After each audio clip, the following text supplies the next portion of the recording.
Alright, I'm going to attempt to show you some rules for working anatomically. Now, this is kind of what I was talking about earlier, is that you can use a couple of approaches for working on artwork.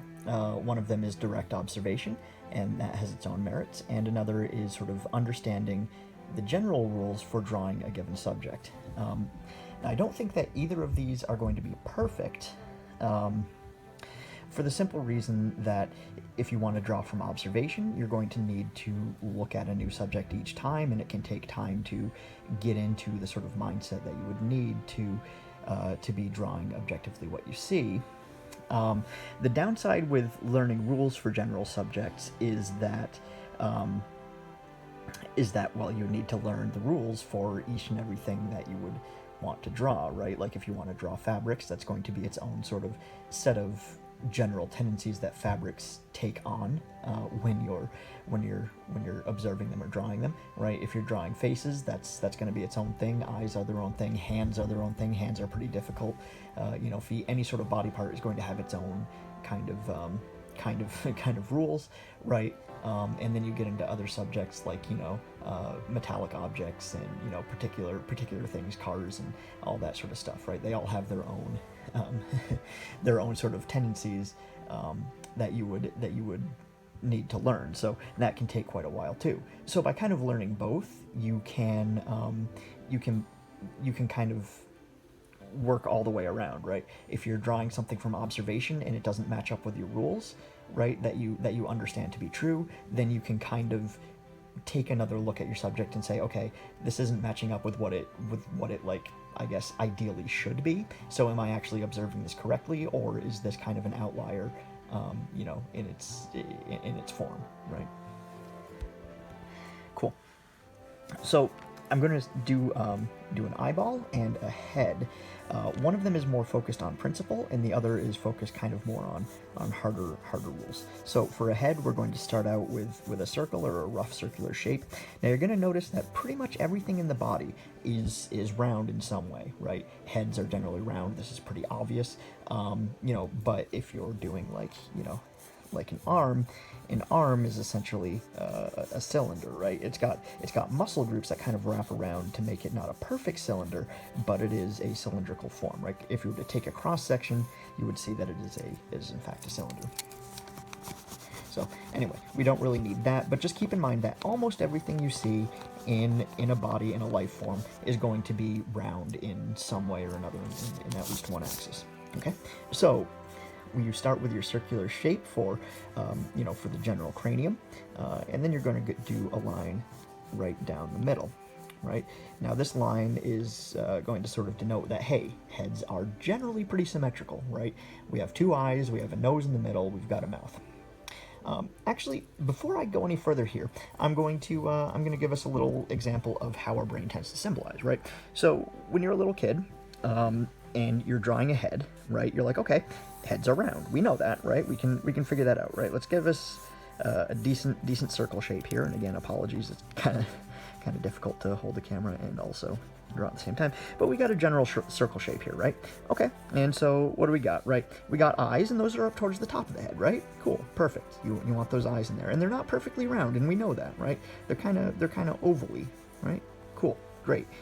You've got a nose somewhere in there, right? And it's gonna sit somewhere in here. And we've got two nostrils, and that's great. And then you have a mouth, right? Hey, cool, perfect. Great. Right. Now this doesn't look much like a human head, and there's a very good reason for that. Now what our brain does is it symbolizes it. It sees things as more important than they actually are, and it kind of deletes stuff that it doesn't see as important. And I shouldn't say actually are, because the features it sees are very important, especially for facial recognition. But what it does is it deletes the parts that it assumes are less important, and most notably are going to be things like forehead, right? It will cut out most of the forehead if you allow your brain to do that. That's why we see these kind of images that kids draw that don't really look like people. In here, let's give this person some long hair, right? Ta-da! Hey, look, it's it's a lady, kind of. So now that we have an example of what the brain would tend to do if we allow it, we're going to we're going to look at the actual anatomical rules that you could observe through through measurement. So here we go. So we have our rounded part for the cranium. We have our central line going straight through down, and that's going to actually extend past the bottom of the circle, and we're going to just sort of follow that line to meet in the middle, and this is going to be our jawline. Now you can have all sorts of different jawlines, right? They can be stronger if you make them more angular, right? But in general, that is going to be, right, how we do. We're just going to continue that line straight down from the edge of our circle and all the way around to the bottom to where we meet there. Now, where exactly this line, how far this line goes down is a little bit variable, but generally it's going to be about a third, I think, but we're going to continue from there. So we have our head shape in general, and now what we're going to do is we're going to draw a line straight through the middle, right, as close to the middle as we can. And as you notice, this is going to be about where we brought our jawline down from, right? So we're going to have that line straight across the middle because, again, heads tend to be pretty symmetrical. So this line is actually going to be where our eyes sit, right? So we'll just mark out some areas here for where our eyes are, and eyes can vary pretty widely with how far separated they are. And this is, again, eyes, you can measure this on your own head if you would like to, but eyes are pretty much always exactly in the middle of the face, right? And about halfway down from there, we can put another line here, and about halfway between there and there, we can put another line, right? And you can probably guess what these lines are going to be. This line down at the bottom is going to be the mouth, right? And that tends to extend right about to where the middle of the eyes are, right? So you can use that as a guideline, give them a little smile of life. That's an old technique there. And this line here is going to be where the nose is, and you can just kind of, you know, figure out where that would lie in there. Cool. And so you can see we have a whole bunch of forehead here. This might be a little bit too much forehead. I might have not placed the central line exactly where I want it to be. Let's just shorten that off a little bit, but yeah, same idea. Cool. So we have the general placement of our features. Cool. And then our ears are going to be, if you were to follow them over, pretty much exactly from the eyebrows, right? And they're going to extend down generally to about the tip of the nose, right? That follows straight across, right? So we have little ear divots here. They're not going to be exactly perfect. You know, this is kind of just an example of generally where things sit. And then we can start working in our hair. So I'll give this person some long hair as well, right? This will just kind of extend down, and we'll give them a nice part along the middle, right? So on and so forth. And maybe have this one kind of tucked behind the ear a little bit, and we'll just extend straight down. Now with things like hair, right, those are quite beholden to gravity. So when you're doing your hair, just remember it will fall straight down unless it's impeded by something, right? Generally, or if it's like particularly curly, there might be some exemptions there, but in general, it's going to either follow the line of what it's pinned against, or it will fall straight down if it is straight hair, right? Now another thing with necks that are interesting that a lot of people don't recognize is that necks can have all sorts of variability for thickness, right? But some of the most common, some of the most general are actually almost exactly as thick as the head, right? So that neck is going to come down there. We're going to have some central lines here for the various muscle and vein groups, right? Maybe give them a little Adam's apple. This can be a dude, right? But necks can even be thicker than the head, right? So you could have something like this, right? Or even, you know, even extended even further out, right? In kind of a triangular kind of pattern if this guy's like super buff or something. I don't know, it was like an Arnold Schwarzenegger type guy, right? But necks are generally, especially on males, almost as thick as the head. And so what you want to avoid doing is, right, like when we're symbolizing, well, necks aren't important as the face, right? So we have like this little neck thing here, right? And it kind of extends out, and then, hey, look, there's shoulders, whatever. But no, like, actually, the neck is about as thick as the head, and often extends down with, I think these are the, what, trapezius muscles that connect to the shoulder, and connect to the bicep, maybe even.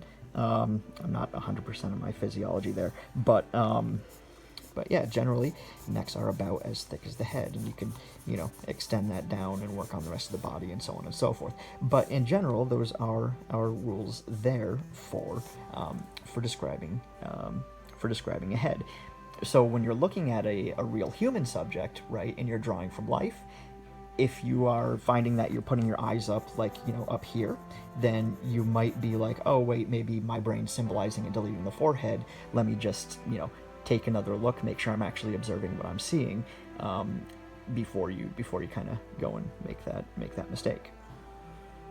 And now I'm going to attempt to draw an eye using something kind of similar. Now, this isn't going to necessarily use like hard rules, like, okay, you know, use your symmetrical lines, right? Like, map out the head, you know, while you're drawing it, and use these exact lines. More along the lines of principles, right? And in this case, the principle that pretty much everything in biology is going to be round, right? So we're going to start with a circular shape here, because again, when we're looking at an eyeball is, of course, a ball. It is a sphere. It's round, right?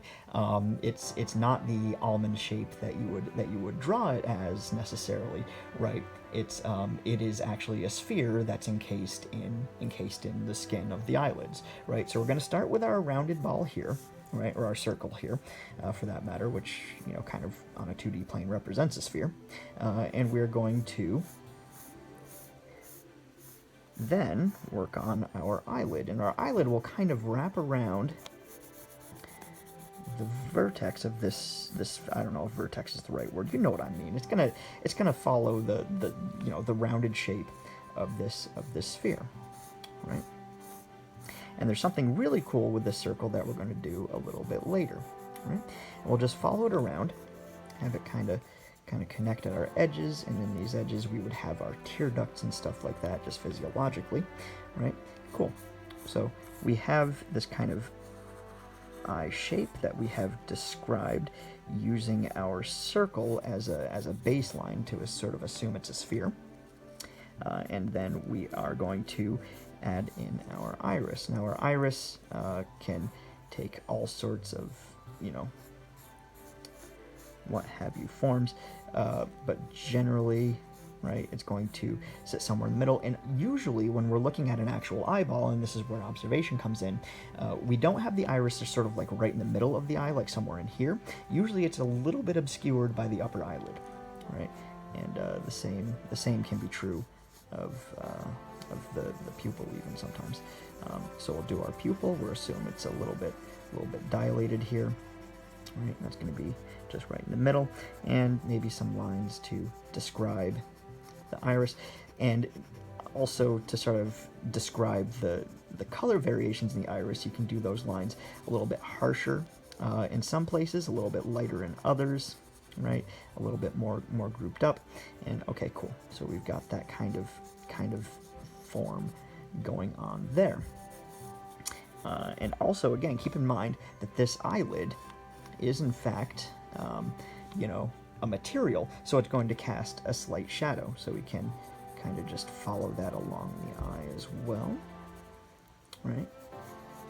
And it does have a little bit of thickness, so you can leave that a little bit thick. You could go back in there and very gently erase some of those inside lines to catch the idea of, you know, light hitting that sort of skin there, as you would tend to see. And now the other neat thing with this circle that we have left behind is that's generally going to describe the eye socket and the eyebrow, right? So we can use this line to kind of craft in where our eyebrow is going to sit, right? Just do some quick quick eyebrow shapes here, right? And this line down here. Maybe, you know, the thicker, the harder you do these, the older they might appear, right? You can add in wrinkles and, you know, stuff like that, right? But that's going to be where their eye is literally sitting in their skull, and where that flesh is kind of folding under and around, and, you know, what have you, and sitting there, right? And you can use these lines to kind of shade in if you would like to, because again, keep in mind this is round, right? So that means that light is going to be hitting it at different angles, and that's going to be present in your design there, right? You can make sure that you shade in these areas over here where you would have like your tear ducts and things along those lines, and you know, bingo bango, we kind of got an eye. You can add in your eyelashes, so on and so forth. Okay, so this isn't you know, my best eye I've ever drawn. Again, it's kind of difficult to draw from recording because I'm actually looking through the camera as I draw and not directly at my page. But either way, that kind of demonstrates the principle that if you have this idea that, okay, biological forms are generally going to be round, you can bring that into your artwork, and you can sort of use that as a guideline as you go, to put together your pieces, right? So it's kind of combining that idea of direct observation, using what you know from observation, and using those general rules to sort of create your own thing. So you don't need, like, I'm not looking at an eyeball as a subject, right? I'm just sort of using the rules that I know, and using the observations that I've made to sort of piece this idea together.